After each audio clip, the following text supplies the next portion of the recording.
pour ñu ci waxtaan bi. jërëjëf liggéey boobu noonu fa la ñuy tàmbalee biir assemblée nationale. gis nañ ne premier ministre bu mu fa jugee yàggul. muy question d'actualité boo xam ni mu ngi ko doon def jàkkaarloo ko assemblée bi naam bu dee ba mu ñëwee it une partie en tout cas lu bëri ñi gën a ràññee ci opposition parlementaire bi teewuñ ko est-ce que quelque part solos gi wala bés boobu na mu waroon mel amul lu ci gàkk ndax taxawaay boobu. non jàpp ma ne am na lu ci gàkk ndax xam nga li premier ministre di def ànd ak gouvernement bi dafa dugg dans le cadre maanaam ci maanaam dafay fësal démocratie Sénégal.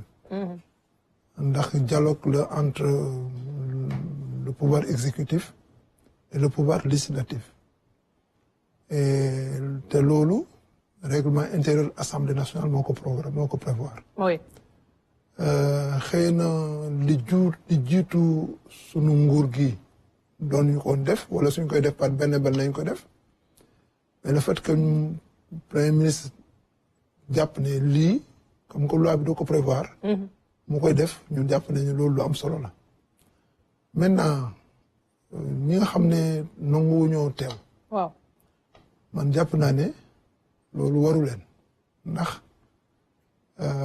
su premier ministre toogee ak gouvernement du ñu xool couleur partisane dañu jàpp ne ñëpp député lañ ku nekk am nga droit laaj au premier ministre ak son gouvernement li mu liggéey ci weer wi.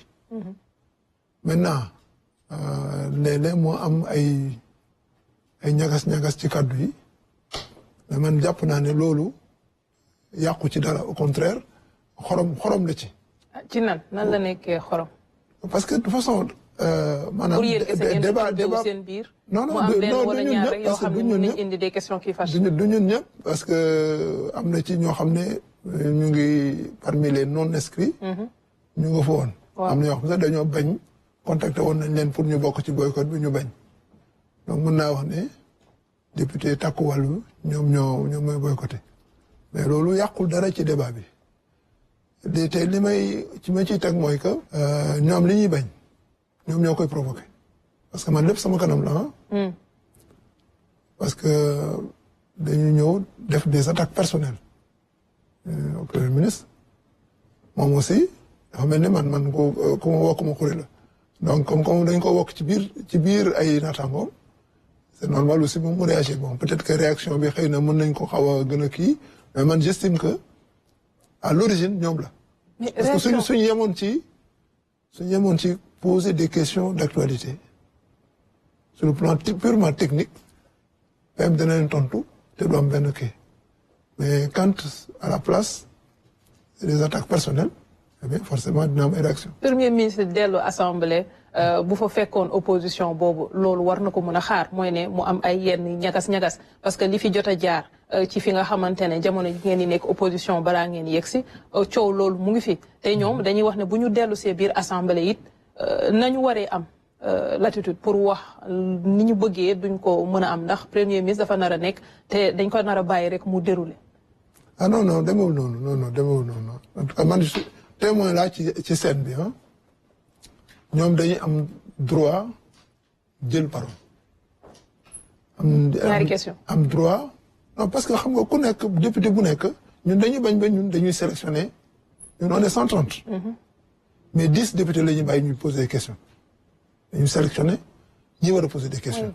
suñu defee restriction bu ñun à notre niveau ñoom aussi forcément il faut ñu def restriction parce que durée question d'actualité durée bi en général ay 2 heures de temps lay doon maximum 3 heures donc ñun dañu sélectionner 10 députés et je sais que ñun ñëpp ku nekk am nga question boo reposer mais dañuy pour bañ a guddal ci sunu biir dañuy waxtaan ba sélectionner 10 députés ñu war a poser des questions et donc du nekk loo xam ne dañu débat parlementaire la boo xam ne mën day durer pendant toute la journée et surtout que texte bi dafa prévoir que au moins une fois dans le mois le premier ministre di dellu si pour ñu kii et donc du coup président groupe parlementaire yi ñooy discuter seen biir ba jàpp ku nekk temps de parole bi ngay am et donc du coup ñoom tak wàllu ils avaient je pense il y avait 14 ou 18 10 Pastef, 4 Takku Wallu, 4 non inscrits.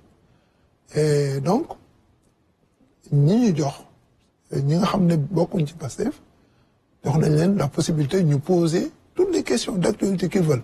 Parce que xam nga aussi question d'actualité loi bi daf ko limité. daf ne benn fait bu am dans le mois soit sur le plan national ou sur le plan international. Bien sûr. Donc on ne peut pas aller au-delà de ça. Et donc du coup on leur a donné la possibilité de poser des questions. On a une possibilité pour nous poser des questions. Première fois, deuxième fois aussi, même chose. Mais c'est qu'à travers les questions, il y a des attaques personnelles.